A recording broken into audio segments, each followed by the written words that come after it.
नमस्कार प्यारे बच्चों, स्वागत है आपका मेरे YouTube चैनल VMC वैदिक मैथ क्लासेस पर। तो आज हम कक्षा 7th का मैथ साइंस का लेसन नंबर 9 उड़ान का लेसन नंबर 9 मृदा करेंगे। तो आइए सबसे पहले यहाँ पर कार्यपत्र एक हमें दिया हुआ है।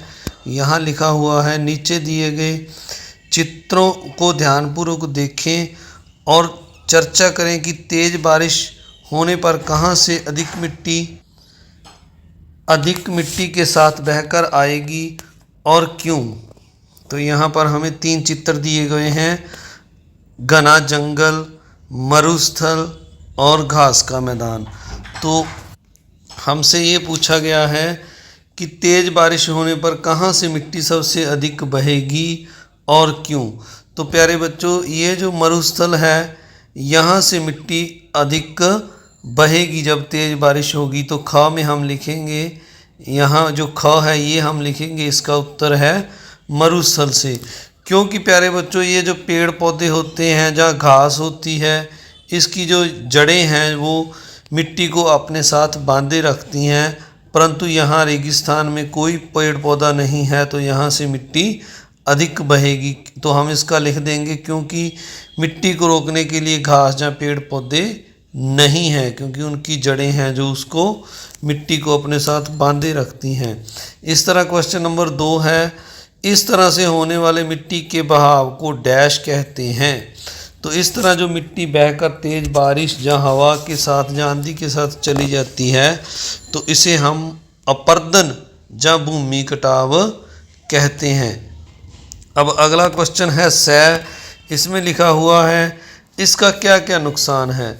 तो प्यारे बच्चों, जो मिट्टी की ऊपरी परत जब बह जाती है तेज बारिश या बाढ़ के साथ या हवा के साथ, तो इससे क्या होता है कि जो उपजाऊ परत है, नंबर 1 पर हम लिखेंगे उपजाऊ परत बह जाती है। इसका नुकसान ये है कि मिट्टी में पोषक तत्वों की कमी आ जाती है, उपजाऊ शक्ति कम हो जाती है। तो आप इसको पॉइंट बनाकर इस तरह लिख सकते हैं। इसके बाद अगला क्वेश्चन है, ये है हमारे पास कार्यपत्रक 2। यहाँ लिखा हुआ है, ताक्षी, राम और राधा ने 3 अलग अलग तरह के मिट्टी के नमूने इकट्ठे किए। नीचे दी की तालिका में बताया गया है कि उनमें रेत, कंकड़ और मिट्टी कितनी कितनी मात्रा में है। तो तीनों ने पहले यहाँ लिखा है क्रमांक, मिट्टी के नमूने, कंकड़, रेत और मिट्टी। तो तीनों ने जो नमूने एकत्रित किए यहाँ सीरीज वाइज लिखे हुए हैं।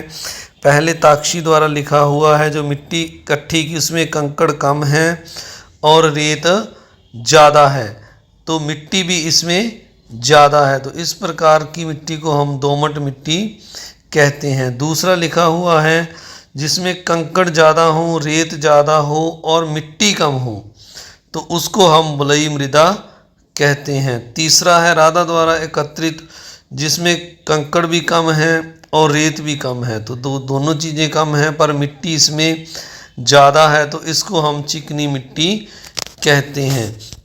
तो यहाँ प्रश्न नंबर 1 में लिखा हुआ है, मिट्टी के कौन से नमूनों में से पानी देर से रिस जाएगा और क्यों।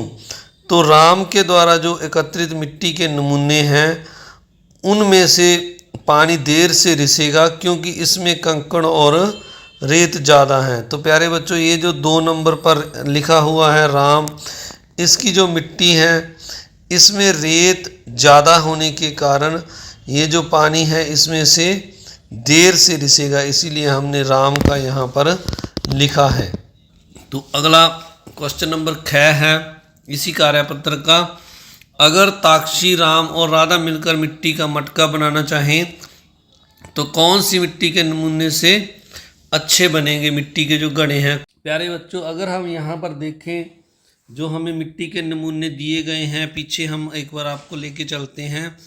तो यहाँ पर लिखा हुआ है, जो ताक्षी है उसकी जो मिट्टी है उसमें कंकड़ कम है और रेत ज़्यादा है।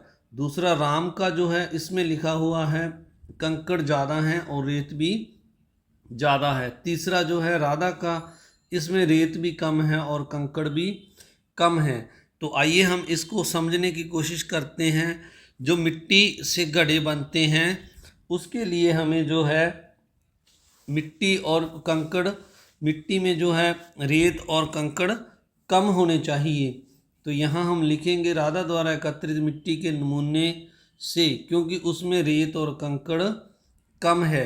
तो इसका मतलब ये है प्यारे बच्चों, जो मिट्टी के घड़े बनाते हैं उसमें हमें रेत और कंकड़ कम होने चाहिए और मिट्टी की मात्रा ज़्यादा होनी चाहिए उसमें। इससे जो मिट्टी के घड़े हैं वो अच्छे बनेंगे, और ज़्यादा कंकड़ होने पर या ज़्यादा रेत होने पर घड़े अच्छे नहीं बनते। तो इसलिए जो राधा द्वारा एकत्रित मिट्टी है उसमें कंकड़ और रेत कम है।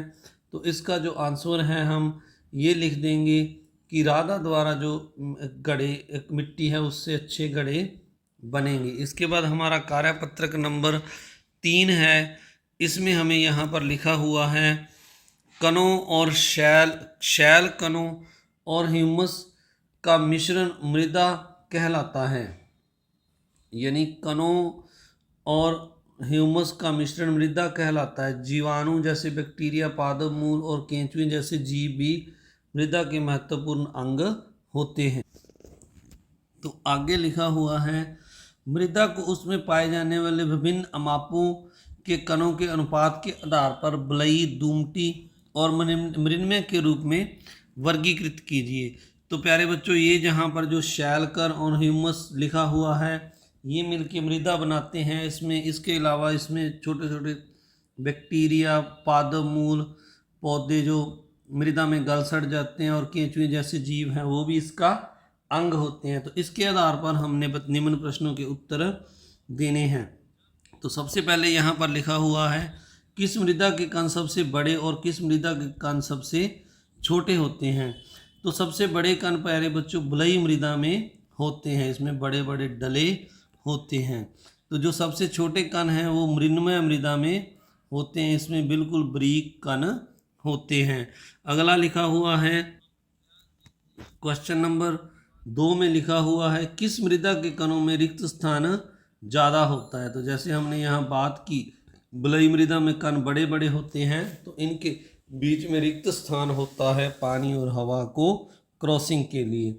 तो अगला है किस मृदा के कण आपस में अधिक जुड़े होते हैं। तो यह मृण्मय मृदा में मिट्टी में कण आपस में अधिक जुड़े होते हैं, यानी इस मिट्टी को हम चिकनी मिट्टी भी कहते हैं।